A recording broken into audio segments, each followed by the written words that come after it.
going to be watching now or later on, say your thoughts and your comments on the passage as we can quickly go through it. So Skylar did a great job yesterday looking at 2 Samuel chapter 2, looking at how Judah had chosen David to be their king, at least just for their tribe. Am I still on? Okay, yeah, I think I'm still on. Okay. So Judah had chosen Jacob, and then you have this war between the house of David and the house of Saul, effectively, and like this rivalry and this opposition and this division, between God's people, which isn't great at all. That then starts and overflows into chapter 3, and then we have the story about Ish-Bosheth, which is Saul's son. So Saul has kind of taken on the throne of King Saul, and after Saul's death at the end of 1 Samuel. Now he accuses Abner of sleeping with one of his father's concubines. He says, now Saul had a concubine named Rizpah, daughter of Aiah, and Ish-Bosheth said to Abner, why did you sleep with my father's concubine? And effectively, Abner gets really angry about this because it sounds like he hasn't done it. It sounds like Ish-Bosheth is accusing him of something that he hasn't done.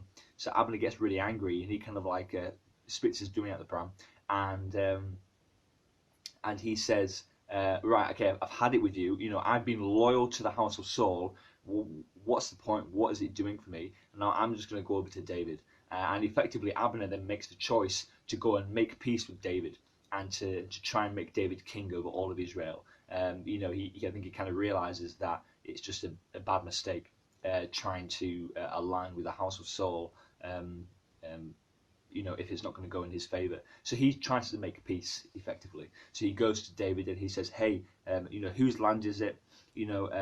Make an agreement with you and I will help you to bring all Israel over to you. He's basically saying, hey, if you will accept me, if we can be friends again, if I can come onto your side, I will help you rule over all of Israel.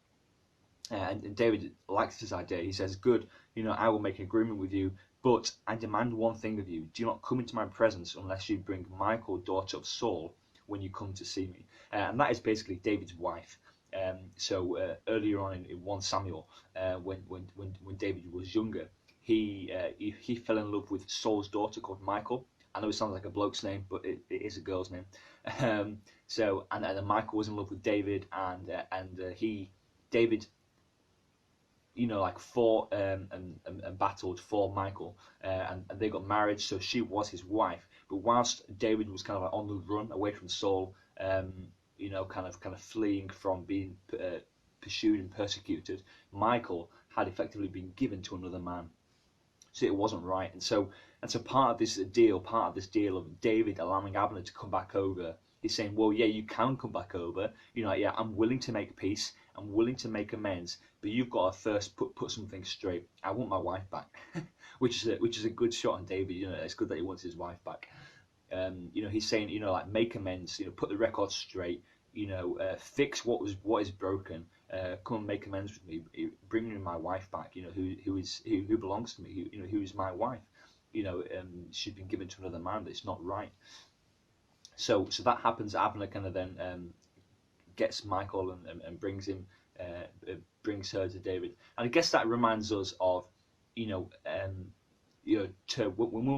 we're seeking to make peace with people, maybe we've fallen out, maybe we've been in disagreement, maybe there's been conflict in the past in relationships, is how important it is to set the record straight, how important it is to get onto level terms again.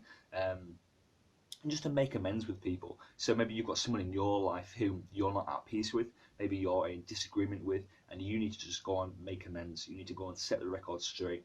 You need to go and apologise and seek forgiveness for whatever is on your side. And we need to always do that and tie up the loose ends and make amends for what we have done wrong. So Abner then goes over to David, and it all seems fine. They meet at Hebron. And then he goes to leave, and he says, let me go at once and assemble all Israel for my lord the king, so that they may make a compact with you, and that you may rule over all that your heart desires. So David sent Abner away, and he went in peace. So Abner's like, oh great, fantastic, I'm going to join David's team. We're going to make David king of all of Israel, and he goes away. And then we get the flip side of the story. So this is the peace, and then we get the revenge. So then Joab appears on the scene, and if you remember from chapter 2, I think, at the end of chapter 2, Saul's brother Asahel pursues Abner, relentlessly pursues him in the battlefield, and so Abner's kind of forced to kind of kill him effectively. And so Joab, who is his brother, is like really bitter about this. He's really frustrated, really kind of frustrated about this. Morning to Byron and Chris who are watching, and it says. Just then David's men and Joab returned from a raid and brought with them a great deal of plunder. But Abner was no longer with David in Hebron, because David had sent him away and he had gone in peace. When Joab and all the soldiers with him arrived, he was told that Abner, son of Ner, had come to the king, and that the king had sent him away, and that he had gone in peace. So Joab went to the king and said, "What have you done? Look, Abner came to you. Why did you let him go? Now he is gone. You know Abner, son of Ner. He came to deceive you and observe your movements and find out everything you are doing." It doesn't record how David responded to this. Joab then left David and sent messengers after Abner, and they brought him back from the well of Sirah, but David did not know it. Now when Abner returned to Hebron, Joab took him aside into the gate, as though to speak with him privately, and there, to avenge the blood of his brother Asahel, Joab stabbed him in the stomach, and he died. Later, when David heard about this, he said, "I and my kingdom are forever innocent before the Lord concerning the blood of Abner, son of Ner. May his blood fall upon the head of Joab and upon all of his father's house." So effectively, Joab is still really kind of bitter and angry that Abner had killed Joab's brother, even though really, he was kind of like forced to, really, or kind of pushed to, and it was a battle. And so Joab kind of like deceives Abner, and he calls him back as if it's a friend. He calls him back to Hebron where David is. He takes him away privately into the side of the gate, and he just stabs him in the stomach. Which is like a horrendous story. It's a horrendous account. So what you can see is that whilst Abner is trying to make peace with David, he's trying to make peace between these two houses which are at war. And he's trying to successfully do that. And then Joab is just filled with bitterness and anger. So, excuse me, need to sneeze. So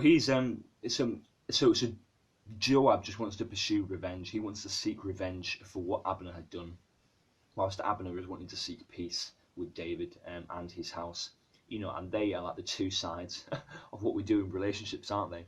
Is that one side of us, or one part of us, wants to make peace and wants to reconcile with friends and relationships that that have gone astray or that have had a bad turn of events, and the other side wants to see them be paid, pay them for it, wants to see them pay for their mistakes, and we want to seek revenge for what people have done in the past, and we can just be filled with so much bitterness and anger. And effectively, Joab, one day under Solomon's reign, I think, gets killed for this action.